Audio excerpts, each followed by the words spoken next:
Flight prices can feel completely unpredictable these days. One day you see a round trip to Europe for $400, and the next day it's $1,400 for the exact same route. It's enough to make you feel like the whole system's a secret and only a lucky few know the code. So, how do you actually find the cheapest flights without wasting hours refreshing search engines or falling for old and outdated travel hacks? Well, I'm going to share with you 15 strategies that really work and can save you some serious money.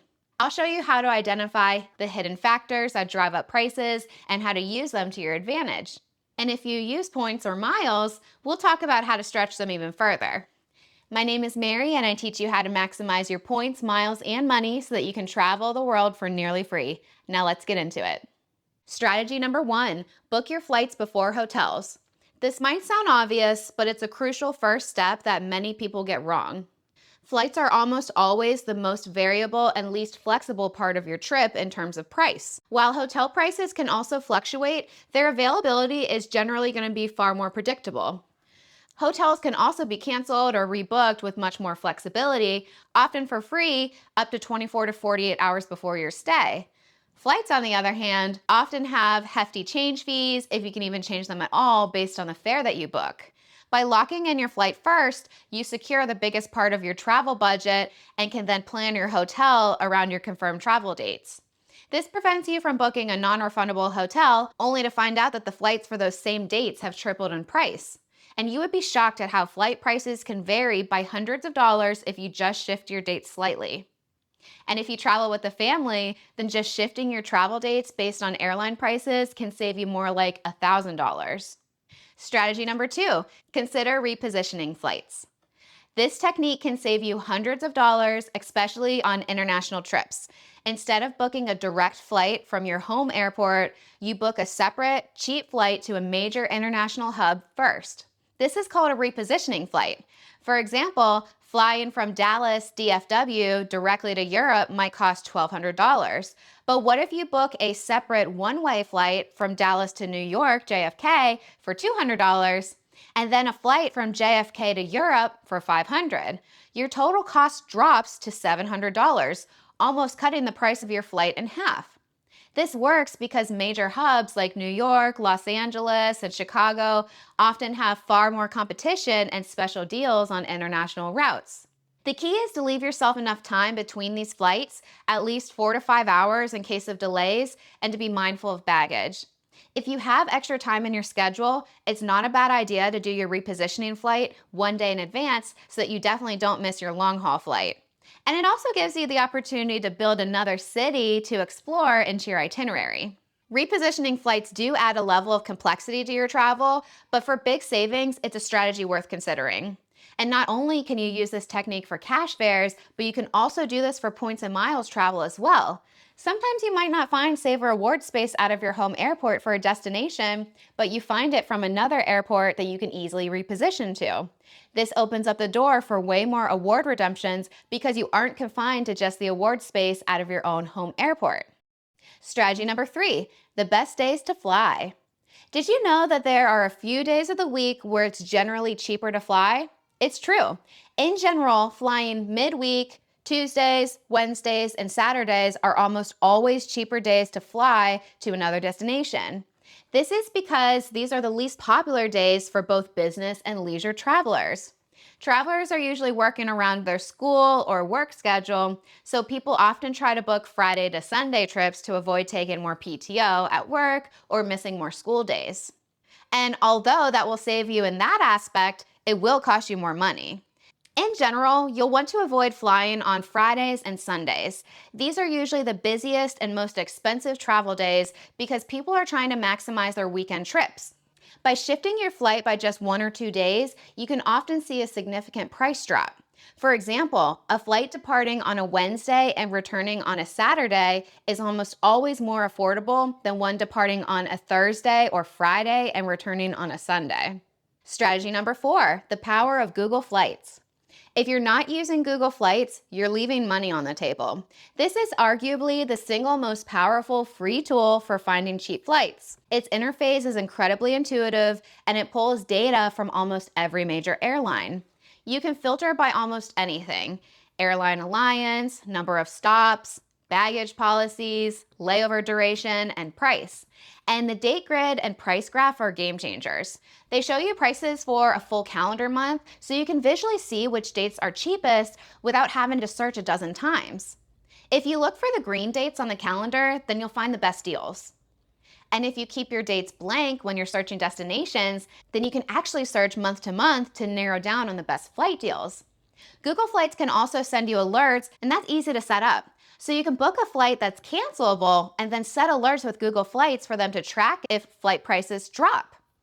You don't actually book through Google Flights. Google Flights routes you to the airline's website to book directly with the airline, which is great. And Google Flights also has an Explorer search feature. So for example, search for flights from your city to Europe and see a map of all of the cheapest destinations. If you're really flexible and are just looking to get across the pond for as cheap as possible, then this will work great for you. And it's also a nice way to get some inspiration about where you want to travel by seeing what deals are out there. This is how people find amazing deals, like a $300 round trip flight to Colombia or a $450 flight to Japan. The map highlights incredible time-sensitive deals you might not find with a specific search. It's perfect for finding a spontaneous and affordable adventure. Strategy number 5, flexibility is key. So if you haven't picked up on the theme yet, flexibility is going to be your biggest strategy for saving money. The more flexible you are, the more money you'll save. This goes beyond just being flexible with your dates because there are many ways that you can introduce some flexibility into your itinerary and save yourself some serious money. Think about traveling during shoulder seasons. If you travel during the months just before or right after peak season, then this is called shoulder season. It's like traveling during the second most popular time for a destination. For Europe, shoulder season is April to May and September to October, instead of traveling during the peak season of June through August. The weather is still great and honestly probably even better in some locations, but the crowds and prices are a fraction of the cost. You can also opt for early morning or late night flights. Flights at inconvenient times are often cheaper because fewer people want to take them. A 6 a.m. departure usually requires you to be at the airport at 3 or 4 a.m., and no one wants to do that. Except you, because you're a savvy saver and you know that it can save several $100s just by taking a flight that's a few hours earlier or a few hours later than another. You should also be open to exploring new destinations. If you don't have a specific place in mind and you just want to travel somewhere, then you could take advantage of flash sales and flight deals to destinations that you never even considered. This is where tools like the Google Flights Explore map come in handy. The majority of the trips that I take are actually because I hopped on some type of deal and then built my itinerary around that. I let the deals dictate my destination because honestly, I want to travel everywhere, so I have no problem exploring a place that might be a little bit off the beaten path or a city that isn't Rome or Paris. Although you can totally still find good deals to popular destinations as well. Strategy number 6, points path. For those of you in the points and miles world, this is a really cool tool that you can use to just save you a step when it comes to checking for award space and comparing points prices to cash prices. PointsPath is a software and browser extension that allows you to compare award flight availability across multiple programs instead of checking several different airline websites to compare award prices. So you can see all of your options in one place. This is especially useful for transferable currencies like Chase Ultimate Rewards, Amex membership rewards, Capital One miles, Citi thank you points, and Bilt rewards. You can see where your points will go the furthest, instantly identifying which airline offers you the best redemption rate for your specific route and dates. It helps you quickly see if it makes more sense to pay with cash or with points. PointsPath has a free version and a paid version. The free version shows you the award rates alongside cash prices and Google Flights. It includes domestic mileage pricing and point transfer details for domestic programs like Alaska, American, United, Delta, and JetBlue. The Pro version expands coverage to include international programs such as Air Canada, Virgin Atlantic, Virgin Australia, and Qantas. Pro subscribers gain access to enhanced features like price tracking alerts, a 7-day points calendar, as well as a few other features. So if you want to check out PointsPath, I'll put a link in the description. This leads us into strategy number 7, set flight alerts. Flight prices are dynamic and they change constantly, sometimes multiple times a day. You don't have to sit there and refresh your browser. And literally, who would have time for that anyway? Instead, set alerts and let the tools do the work for you. There are several ways that you can do this. You can set up alerts on Google Flights, and they'll notify you when the price for a specific route drops. If you're paying with points, then you can set some alerts on websites like Points Yeah, Award Tool, and Seats.aero. These programs are award search tools, and they also provide alerts for award flights, notifying you when a low-priced award seat becomes available after you've given them the parameters that you're searching for. I'll leave some links to these programs in the description as well. Now here's a pro tip. Even after you book a flight, keep the alerts active. Many airlines, especially in the US, now allow you to cancel and rebook a flight without penalty if the price drops or if you find a better deal. This is an easy way to save money even after you've already bought your ticket. This goes for award travel as well. When I'm using points, I book a flight that I'm willing to take where there is award space at a decent price, even if it's not exactly the product that I want to fly or the most ideal time or routing. So then I set my alerts and I hope for something better to pop up, and oftentimes it does. On to strategy number 8. Consider booking connections instead of nonstops. Now, nonstop flights are definitely more convenient, but that convenience almost always comes at a price. So if you have a little extra time but are more limited on money and are looking for a better deal, then booking a connecting flight can sometimes save you hundreds of dollars, even for a simple domestic trip. For long haul flights, the difference can be even more significant. For example, a nonstop Los Angeles to Paris flight might be $1,000, but a flight connecting through a major European hub could cost just $600. This is just something to consider. Now for strategy number 9, look beyond airline loyalty. Many people get stuck in a habit where they only search for flights on the one airline where they have status or the credit card. And while loyalty benefits are great, they shouldn't blind you to a better deal. Being loyal to a single brand can actually cost you money sometimes. You don't really get better deals for being loyal to an airline other than having status with them.